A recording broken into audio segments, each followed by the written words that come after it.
Olá, eu sou a Bárbara e esse é mais um vídeo aqui pro Gabinete Caligari.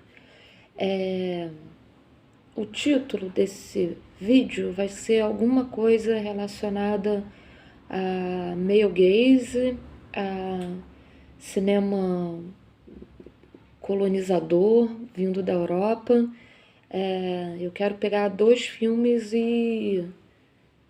que eu vi recentemente, não são dois filmes necessariamente novos, um é até mais antigo, mas quero pegar dois filmes que eu vi recentemente e analisar sob esse viés, né?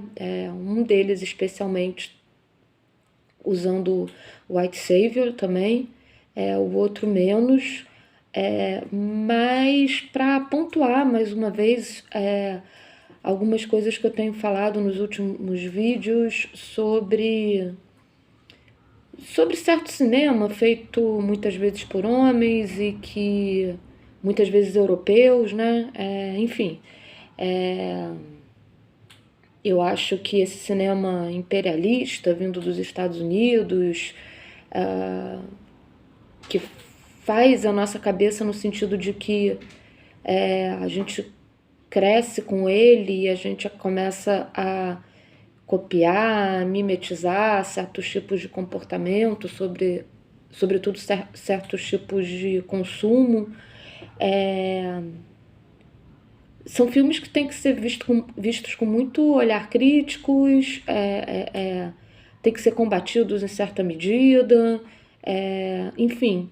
Mas como eu mencionei aqui já algumas vezes, eu vejo, às vezes, não sempre, mas às vezes eu vejo uma certa tendência das pessoas baterem muito nesse cinema estadunidense, como se ele por si só fosse uma fonte de todo o mal, e esquecendo, às vezes, um certo cinema feito na Europa, e não só esquecendo, mas alçando esse cinema como cinema de arte, como um cinema a ser considerado, como um cinema culto, mais inteligente, enfim. E eu acho que tem certo cinema vindo de lá que é muito bem feito, são filmes muito bem dirigidos, muitas vezes com uma direção de fotografia incrível, com ótimos atores, o roteiro redondinho, tem um certo aspecto artístico, né, para que quem gosta de filmes de arte, cult, se encantam, mas que ali nas entrelinhas, às vezes estão sustentando coisas que a gente pode, já em 2023, virar a página e não deixar que se repita, né? Porque a imagem é muito forte, né? É um tipo não, o que hoje em dia anda se chamando de soft power é um tipo de colonização, né? É um tipo de imperialismo, é um tipo de você impor certas teorias, certas verdades, certos termos comportamentais ao outro. E aí, quando a gente começa a vangloriar apenas por ser europeu e, portanto, não estadunidense, como também se muitas vezes o grande cinema se resumisse ao dessas duas localidades, a gente cai no mesmo erro de quem eu acho que acaba babando o ovo só dos Vingadores e da Marvel e do Indiana Jones e do George Lucas, etc. Enfim, já são 4 minutos de vídeo. Eu queria até começar a ter feito isso antes, que é o contraponto disso. Eu não vou falar sobre esse filme, mas eu queria mostrar como duas imagens de contraponto. E como também eu não tô entrando numa aqui de ficar batendo em filme dirigido por homem de graça, né? Porque é um filme dirigido por homem, um dos meus favoritos, um dos filmes mais importantes no Brasil, que se fala bastante, mas ainda assim talvez se fala pouco, que é O Limite. E aí percebam essa imagem aqui, né? E percebam essa aqui, que é de um quadro que eu tenho, de uma mostra que eu produzi há uns anos atrás, fui curadora, mas percebam essas duas imagens aqui, né? É a mesma atriz, que é a Olga Breno. Bueno, que é uma das 3 protagonistas desse filme. Eu não vou falar muito a respeito disso, mas essas 2 imagens traduzem o que vai acontecer no filme e traduzem um sentimento.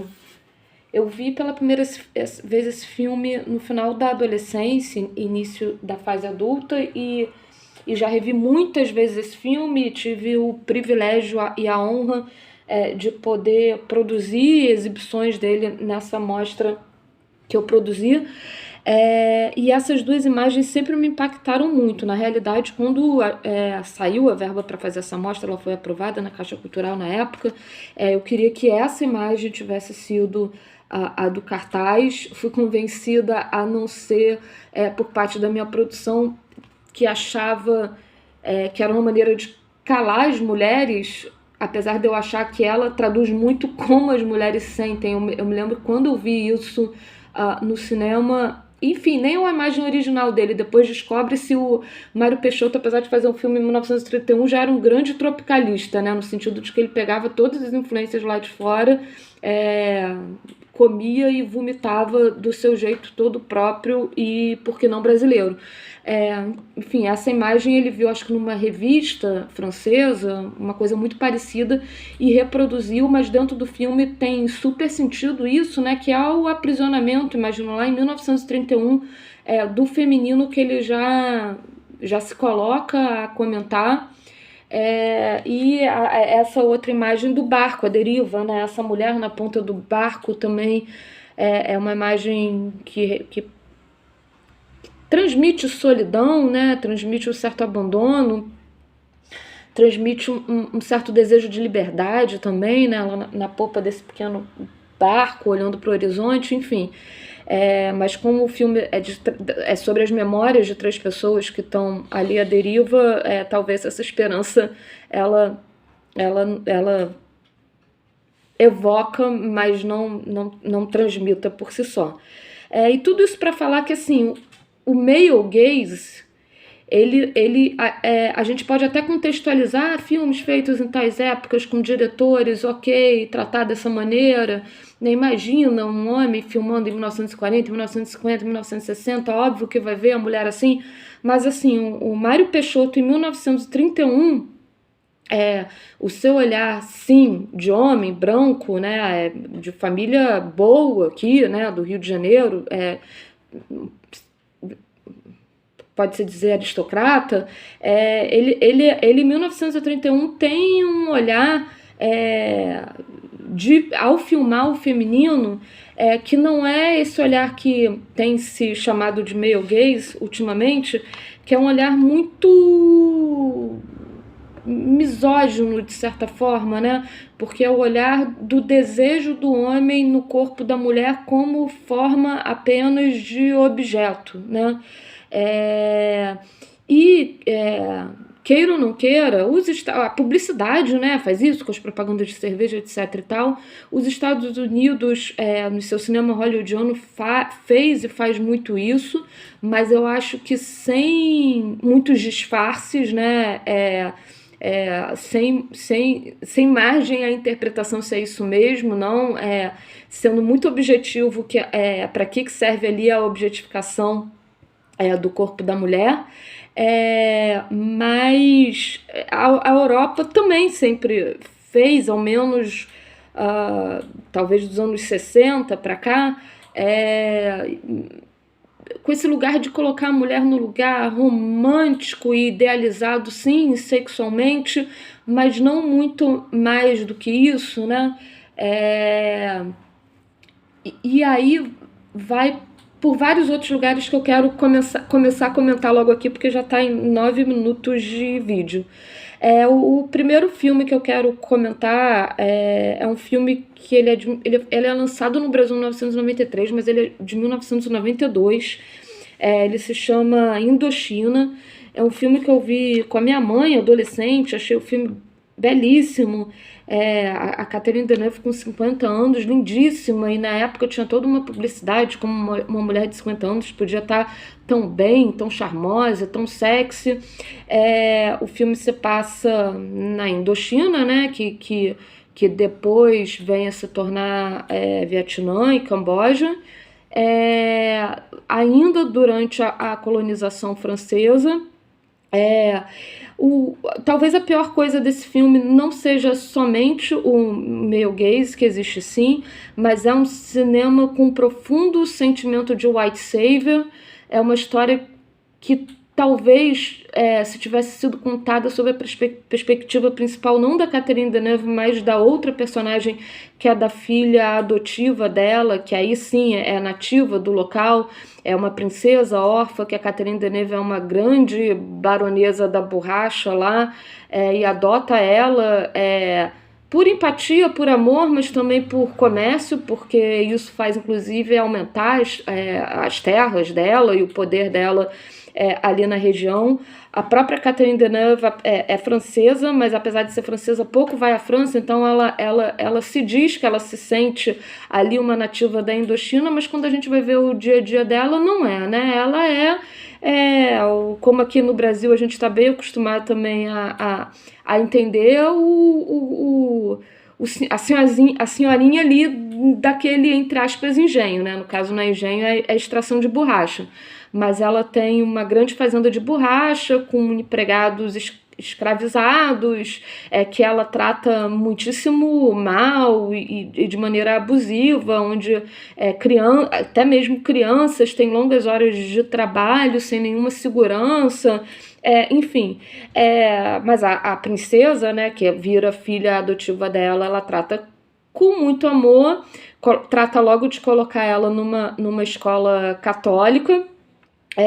Ela é prometida a se casar com o filho de outra aristocrata ali da região nativa mesmo, mas que trabalha sob os interesses ali da colônia francesa, não tem problema com isso.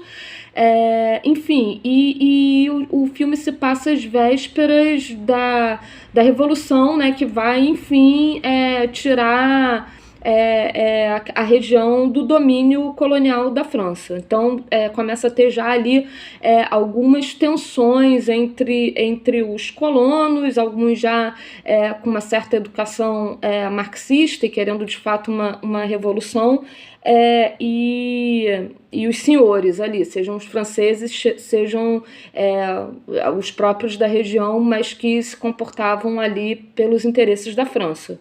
Né, a favor dos interesses da França.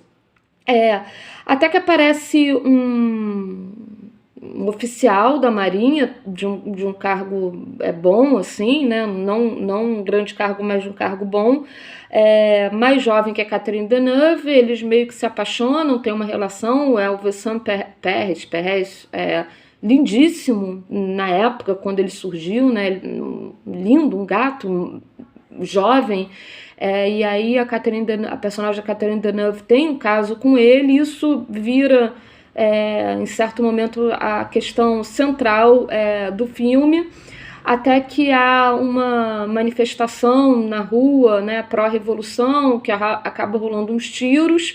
As meninas do colégio católico estão saindo da escola, entre elas a filha adotiva da Catherine Deneuve. Ele, sem saber que aquela menina é filha adotiva, salva ela do tiroteio, e a menina meio que se apaixona por ele. E aí cria-se esse triângulo amoroso. E aí a Catherine Deneuve fica muito pé da vida, mexe lá os pauzinhos poderosos que ela tem e faz ele ser locado em outro lugar muito perigoso, onde inóspito, assim, onde não acontece muita coisa, e o que acontece são os riscos da revolução chegando lá. E a menina meio que se casa com o filho que ela foi prometida, mas acontece que esse filho, nisso, foi estudar na França, teve uma educação que abriu os olhos dele, e ele eventualmente é deportado da França por fazer atos políticos na França, é deportado, e quando chega na Indochina já vira um líder da revolução. Então ele entende muito bem que aquele casamento arranjado não tem sentido nenhum e libera a menina, que nessa altura, apaixonada lá pelo oficial da Marinha, vai atrás dele. E aí ela tem um choque de realidade e descobre o que de fato acontece no seu país, como as pessoas são abusadas, que querer essa revolução é o mínimo, né? Porque as pessoas ali vivem largadas, tratadas como bicho mesmo, enfim, e aí ela acaba também virando uma revolucionária.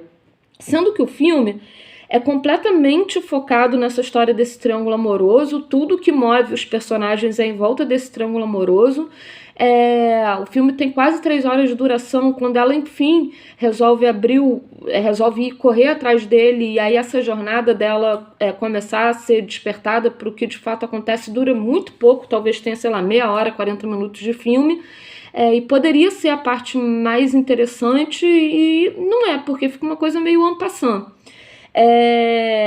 E no final das contas ela é presa, ele é assassinato, e quem vai salvar ela da prisão é a Catherine Deneuve, enfim, e aí a Catherine Deneuve, que é uma personagem mega problemática, qualquer questão ética ali, quando ela tem esse ato de transgressão, né, com o seu próprio país, ela imediatamente já vira uma heroína, e todas as questões mais complexas, até apresenta ela como uma personagem complexa, nem assim, tem camadas a personagem dela, mas meio que ela vira uma heroína e isso basta, sabe? Enfim. E fica muito focado nessa questão dela, do triângulo amoroso dela, da transformação dela, que ela, né, tem a bondade de haver, que para recuperar, inclusive, a filha, que ela ama de um jeito muito estranho, mas ama, enfim, ela faz alguma coisa que é pró-revolução e vê que a ocupação da França lá, àquela altura, já está toda caducada e tem que mudar, enfim, mas tudo por questões muito pessoais. Acho que ela em momento nenhum parece entender o macro, assim. E para completar, e aí sim, falando do meio gays, a atriz que faz o filme, que eu até anotei o nome dela, mas perdi aqui, ela é Linh Dan-pa, eu acho. Na época que o filme foi filmado, ela tinha 17 anos. E a cena dela com o Vincent Pérez, quando aparece, tem uma nudez dela, parcial, completamente necessária, porque aí ele abre a blusa dela e o sutiã e aparecem os seios, assim, é completamente desnecessário aquilo. Tem uma outra cena de que, enfim, ela vai lá atrás dele, ele deserta né, da Marinha por conta dela, eles ficam foragidos ali, e fugindo o tempo todo, e em certo momento eles pegam um barquinho e tem que atravessar um local lá que quase ninguém consegue atravessar para chegar no vilarejo que recebe pessoas que estão nessa condição. E aí ela começa a quase morrer de sede, e aí ele pega um cantil de água, ele coloca na boca e ele cospe na boca dela, isso num plano inteiro, sequência, uma cena completamente desnecessária, né, porque teria outras maneiras dele dar água para ela que não fosse dessa maneira, e muito gráfica para você imaginar um homem. O Vincent Pérez, ele era novo na época, mas ele já devia ter por volta de 30, então, portanto, um homem, para fazer assim, cena com a câmera rodando com uma menina de 17 anos, né, nova atriz, enfim, tem várias coisas complicadas que é onde justamente a gente vê esse male gaze aparecendo nesse cinema europeu, onde essas éticas são tão acinzentadas, né? Enfim. Bem, fui recuperar meu caderninho para poder colar certo. O outro filme que eu vi hoje, eu já estava querendo falar desse assunto tinha um tempo, mas aí quando eu vi esse filme hoje, fechou para mim, né, tudo que eu queria falar. E é para falar mais mal de um diretor que eu ainda não tinha falado mal aqui, mas que ele tá bem no rol daqueles outros diretores que eu sempre falo mal, né, que é o Abdelatif não sei se fala assim, o QX, né? Enfim, estou falando aqui de cinema colonizador vindo da Europa, mas na realidade ele é nascido na Tunísia, né? Ele vai para a França jovem, se educa na França, começa a fazer cinema na França, mas volta para a Tunísia e faz seus primeiros filmes na Tunísia. Mas no início dos anos 2000, se eu não me engano, no início dos anos ali até os anos 10, sei lá, ele volta para a França. Ele hoje tem 62 anos. E ele fez alguns filmes que tiveram certa projeção, mas eu acho que talvez ele estourou de fato quando ele ganha a Palma de Ouro e faz o ultra polêmico Azul é a Cor Mais Quente, que tem mais ou menos acho que 10 anos, né? Ou vai fazer 10 anos esse ano, 2013. Acho que é isso. E o Azul é a Cor Mais Quente, eu lembro que na época todo mundo, né, amava o filme, via assim como um exemplo de filme LGBTQI, o amor lésbico. E na época, eu já tentei ver esse filme 2 vezes e confesso que eu não consigo chegar até o final, porque na época já me deu um incômodo que eu na época cheguei a achar que de repente era algum tipo de homofobia minha, mas que não era, que depois eu fui entendendo justamente essas questões de male gaze, e aí fui começando a me incomodar das diversas maneiras que o corpo feminino é filmado, e percebi que o que me incomodava lá também era o que eu via em filmes entre homens e mulheres, mas que ali, sendo 2 mulheres, ficou talvez mais violento, não pelas cenas de sexo, ou pelo amor e tesão e etc, que elas... né, porque é uma grande história de amor, uma linda história de amor entre 2 meninas muito novas, mas não pelo que representa, mas é porque desde sempre, desde a primeira vez, eu vi aquilo e para mim era um homem babão filmando de forma fetichista essas 2 mulheres, sabe? Eu não entendia tão claramente, mas me incomodava a maneira como aquele amor que começava nas cenas, no encontro delas, nas conversas, na rotina, e aí quando ia pra cena de sexo, virava outra coisa, que não tinha mais a mesma beleza, o mesmo frescor. Ele sabe filmar cenas naturais, de pessoas conversando, batendo papo muito bem, né? E aí... Eu comecei a ver, não consegui assistir, fiquei muito mal comigo mesma, achando que era um problema meu, eu sendo homofóbica e tal. E aí, alguns anos depois, comecei a ler sobre essas questões. Estouraram também as 2 atrizes, que ao longo dos anos, né, uma delas tinha 18 anos e a outra 20 e poucos. Então, ao longo dos anos, elas próprias foram entendendo o que foram acontecendo, e a gente veio saber de histórias de abuso dele, com elas durante o set, como ele forçou uma barra para inclusive fazer lá a cena mais famosa, que dura mais tempo, que é a mais gráfica, ameaçando elas, né? Enfim, e aí tudo isso aconteceu, e aí eu tentei assistir de novo achando que dessa forma ia amenizar, e na realidade só piorou, né? Enfim, como um dos meus filmes favoritos até recentemente, que era O Último Tango em Paris, depois da história da Maria Schneider, também me dá... Quando chega perto daquela cena, eu também já não consigo mais...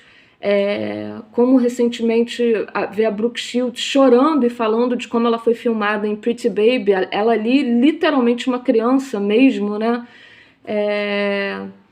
Enfim... que são filmes de uma certa época que a liberdade, sobretudo esses 2 primeiros que eu estou falando, né? O Bertolucci com O Último Tango e o Lumaly com Pretty Baby, vem de uma pós-evolução sexual, onde parecia que a mulher ali estava totalmente liberta, e o corpo da mulher e tal, mas acabou servindo para homens fazerem coisas perversas que traumatizaram inclusive as atrizes que se colocaram ali naquele lugar, né? E que elas carregam ou carregaram isso para a vida inteira. Mas aí caiu nas minhas mãos esses dias a primeira parte do Maktub, né? Era um filme que eu acho que era para ser feito em 3 partes, mas a segunda parte já deu ruim lá em Cannes, né? Eu vou tentar contar, meu vídeo já tá ficando enorme, mas eu vou tentar contar um pouco sobre isso. Mas caiu na minha mão o Maktub, o My Love, o Canto Uno, que é a primeira parte. E o filme de formação, eu sou encantada com filme de formação. Eu sabia que ali pegava numa comunidade morando na França, né, numa cidadezinha pequena do litoral francês, composta por pessoas morando ali, africanas e sobretudo vindo da Tunísia. Eu achei que, e como eu acho que ele filma bem essas cenas de dia a dia, ele filma, assim, eu estava preparada para não gostar, porque eu acho que ele tem essa coisa do male gaze muito forte, ele, né? Mas eu tava achando que eu ia ver alguma coisa de bom no filme.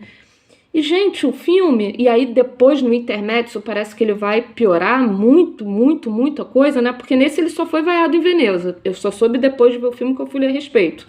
No intermédio, ele realmente em Cannes foi, né? Enfim, muito mais do que vaiado. Foi mesmo cancelado, né? Mas o filme é tudo desculpa pra filmar a bunda das personagens. São meninas muito jovens, por volta de 18 anos, entre 18 e 20. E assim, é um garoto que seria o personagem principal, que talvez seria o alter ego dele, que é um escritor, que gosta de fotografia e estuda em Paris e tal, e ele vem passar as férias na cidade natal dele. E aí era em teoria para ser um filme de formação sobre esse garoto, sendo que assim, ele chega na cidade, primeira cena ele chega na cidade, entra de bicicleta, vai lá ver uma amiga dele que parece que ele tem um crush antigo, mas essa menina é noiva. Quando ele chega, ele surpreende pela janela a mulher trepando com o melhor amigo dele, que não é o tal noivo, que tá em missão de guerra e etc.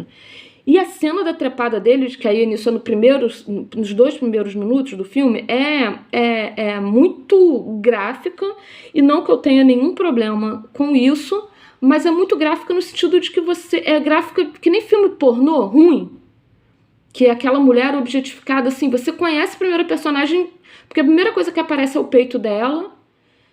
Você não tem hora momento o rosto dela de prazer ou não, você tem o rosto dele de prazer, mas nenhuma outra parte do corpo dele, assim, uma bundinha dele não aparece, ou peito, sabe, ou a coisa do homem não aparece.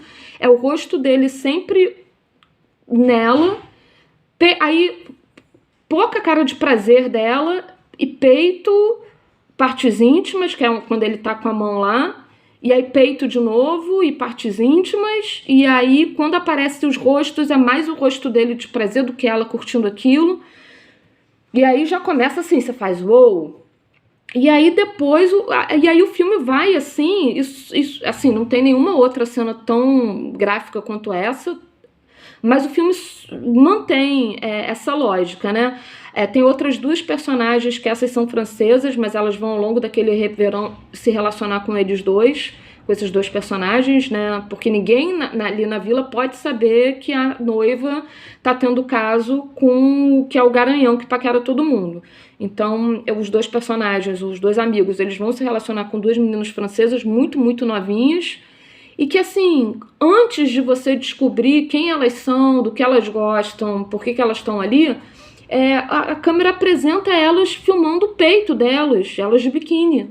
E aí depois eles chegam, então não é nem como se fosse o olhar deles. Fica filmando peito, bunda, aí uma delas acende um cigarro, aí você vê, mas numa cena super sexy da menina fumando cigarro, e peito e bunda, e cigarro, e peito e bunda e cigarro, e aí depois é que eles vão chegar. Então não dá nem pra dar desculpa que seria o olhar subjetivo desses personagens chegando, porque depois eles vão chegar. E aí é isso, e aí fica nisso. É muita cena na praia, onde se são as gostosas conversando, o foco vai ser no peito e na bunda, muito mais bunda até. E aí é engraçado, eu vou botar aqui uma fotinho que eu dei um print, que aí tem que eu fui pesquisar e tem um tweet assim, na mesma cena, plano e contraplano, como ele filma o menino e como ele filma a menina. E é justamente isso. É de um lado um close normal do cara e do outro a menina na areia, toda empinada com a bunda assim, fazendo o contorno do enquadramento, né? Ela falando, o rosto dela bem num canto de quadro, e aí o resto do enquadramento, o corpo dela, corpo bonito e tal, mas objetificando aquele corpo. E aí é engraçado que assim, tem as mães desses meninos, desses rapazes e dessas meninas, eles todos vivem ali em comunidade, bem ou mal, apesar delas trabalharem lá, estão todos curtindo de certa forma aquele verão. Então tem uma cena quando estão as 3 coroas na praia, que são mulheres que devem entre 45 e 50 e poucos anos, elas conversando, e são mulheres muito bonitas, muito interessantes, né? Mas mulheres, né? De mais de 40 anos. E aí ele filma normalmente, assim, ele não tem nenhum interesse pela bunda e pelo peito dessas mulheres. E aí é bem filmado. É um diálogo ali que é sobre... É bem... Ele lembra muito o Eric Romer, lembra um pouco Cassavetes, né? Os diálogos, eles vão contando coisas do dia a dia, eles estão conversando ali sobre as suas rotinas, né? Não são diálogos que solucionam a trama, assim, ou vão dando elas pra frente. Não, você vai tendo recortes ali de como é o dia a dia naquele verão daquelas pessoas. E aí, enfim, com aquelas 3 personagens, ok, rosto, corpo, normal, elas estão de biquíni, mas aí chega uma das personagens mais novas e, de novo, bunda e peito, enfim. É um negócio que eu achei horroroso. Do menino, que era para ser o principal, você pouco sabe da vida dele. Ele passa aquele verão. A última cena é até bonita, porque é uma das meninas que se apaixona pelo amigo e tal, e que no início só filma peito e bunda dele, mas ela se apaixona e vê que o cara é um cafajeste, e aí briga e tal, e ela se aparta desse grupo que nos encontros tem muito dessa coisa sexual, sobretudo das mulheres. Os homens estão sempre comportados olhando de longe. As mulheres é que estão sempre com shorts e tops mínimos nas festas, na praia, rebolando, oferecidas para os homens, enfim, provocando os homens, se beijando entre si para provocar os homens, enfim. Os homens só ficam ali meio que observadores. Com exceção de um que é muito nojento isso, que é o tio dele, que é mais novo do que as mulheres, mas deve ter 30 e muitos, e que ele ali quer pegar as menininhas, e o filme coloca isso assim, sem nenhuma maneira crítica, ou, sabe, assim, normal. O cara chega lá, quer pegar as menininhas acham uma graça, ele agarrando elas sem consentimento, roubando beijinho e tal, as meninas ficam kkkkkkkk, sem hora nenhuma delas, todas maravilhosas e tal, nenhuma delas sem nenhum tipo de constrangimento, desconforto, não. O tio chega lá, o tiozão mesmo, pega, abraça, beija, põe no colo e ok. Enfim. Mas aí tem a cena final de uma dessas meninas, vendo que tá meio barra pesada pra ela, se aparta, vai viver as férias dela sozinha mesmo, e aí esse menino que é muito tímido tá meio de saco cheio dessa dinâmica contra eles na praia, e eles vão andando no horizonte. É a primeira vez, inclusive, que filma ela de roupa e sem coisa provocadora, e sem também uma das poucas cenas que o diálogo entre homem e mulher não tem nenhuma câmera que de repente foge pro peito ou pra bunda, enfim. E aí acaba o filme dos dois andando no horizonte. Enfim, já falei, esse filme foi levemente vaiado em Veneza, mas teve muita gente que gostou, e aí 2 anos depois ele faz a continuação, que é o Intermezzo, que se passa alguns anos depois, também nessa cidadezinha. Esse garoto de volta está na cidade, 2 anos mais velho, e aí ele tem 45 minutos que se passa na praia e depois 3 horas e tanto que se passa na boate, que eu acredito que seja a mesma boate que nesse filme se passa uma meia hora, que é a parte mais insuportável do filme, inclusive. E aí nessa boate rola ele fazendo sexo oral na menina, que é a menina que tem o caso, que tá esperando o noivo e tal, e que fica claro que ele tem ali uma coisa reprimida com ela, e a cena é verdadeira, né? O QX exigiu que a cena fosse real, levou dias para fazer a cena. Os 2 atores não queriam, assim, primeiro, né, foi Cannes, foi vaiado, provocado e tal. Bafo, a atriz, que é a atriz desse filme também, a mesma atriz, sai, quando essa cena ela leva um susto, ela sai no meio da sessão, e a partir daí ele só pode falar via gente, ela não participa das comitivas, ela sai fora de Cannes, e ela só vem falar disso, sei lá, 1 ou 2 meses depois. E aí, você sabe, depois começa a se contar de que os dois atores, não que nem o menino, os dois atores não queriam fazer a cena dessa maneira tão gráfica, eles foram coagidos, foram muitos dias de filmagem da cena, a cena dura 13 minutos, eles eram embebedados, assim, os garotos muito novos, claro, pelo menos nesse Canto Uno, eles têm tipo 18 anos, no outro devia ter 19, porque o filme é lançado com um pouco menos de 2 anos de diferença. Eles são embebedados para fazer a cena, e sabe, e para que todo mundo que viu o filme diz que a cena não... Porque lá no Amor é a cor mais... no Azul é a cor mais quente, parece que, né, enfim, a cena tinha um certo contexto ali, mas nessa parece que a cena começa do nada e vai para lugar nenhum e não interfere em absolutamente nada na história. Tampouco ela ter os 13 minutos e sem tempo real, sabe? E ser tão gráfica, tão... Enfim. E aí, tudo isso para falar de que filme europeu não tem que ser